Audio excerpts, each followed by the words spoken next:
Elle est dure cette question. Ouais, les deux, on est les trois mousquetaires quand même.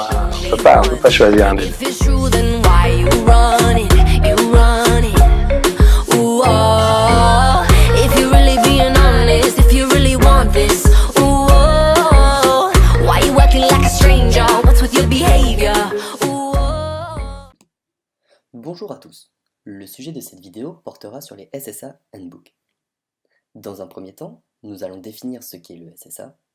Nous nous concentrerons ensuite sur les institutions souveraines et supranationales, puis sur les agences.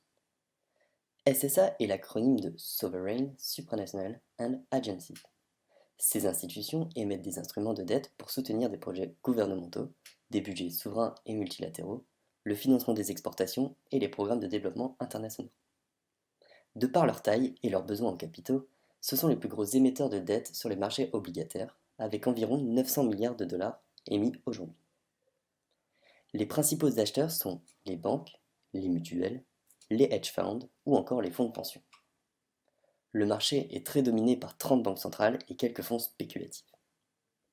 Concentrons-nous maintenant sur les catégories d'émetteurs qui composent cette classe d'investissement. Les émetteurs souverains. Les États émettent des obligations de façon régulière pour financer la différence entre le produit issu des recettes fiscales et leurs charges, financement des services publics, nécessaires au développement de leur économie. À une époque de déficit budgétaire pour la plupart des pays développés, les émissions d'obligations sont continues. Les États émettent de la dette pour financer celle arrivant à échéance. Les États sont théoriquement les émetteurs les moins risqués. Leur politique fiscale constitue une rentrée d'argent continue, très rassurant pour les investisseurs. Ils ont un risque de défaut très faible par rapport aux obligations dites corporate. C'est le principe du too big to fail. Dans cette classe d'actifs, il existe cependant de très bons et de très mauvais élèves. Il importe donc de distinguer parmi les émetteurs souverains les plus risqués et les moins risqués. Les agences de notation, nous pouvons citer Standard & Poor's, Fitch ou encore Moody's, notent les émetteurs selon le risque qu'ils représentent. Une note élevée, par exemple AAA pour Moody's, estime un risque très faible sur les obligations émises par cet État. Le coupon sera donc plus faible que sur un investissant possédant une note moins élevée. Deux États ayant la même note n'offrent pas nécessairement le même taux d'intérêt s'ils émettent des obligations au même moment. La devise d'émission joue un rôle important. Par exemple, les taux d'intérêt de la zone dollar ne seront pas ceux de la zone euro. Le marché peut avoir une appréciation différente des agences et exiger un taux d'intérêt différent pour ces émetteurs. Il est important de distinguer les émetteurs issus de pays développés et de pays émergents. En effet, ces derniers ont un risque potentiellement supérieur à celui des pays développés. Le risque politique, ce risque devrait être financé pour attirer les investisseurs. Les supranationales sont des institutions qui regroupent plusieurs États dans le but de promouvoir le développement économique des pays membres. Les institutions supranationales financent leurs activités en émettant des emprunts obligataires. Le capital est partagé entre les États membres, elles bénéficient pour leurs émissions obligataires d'une garantie des États.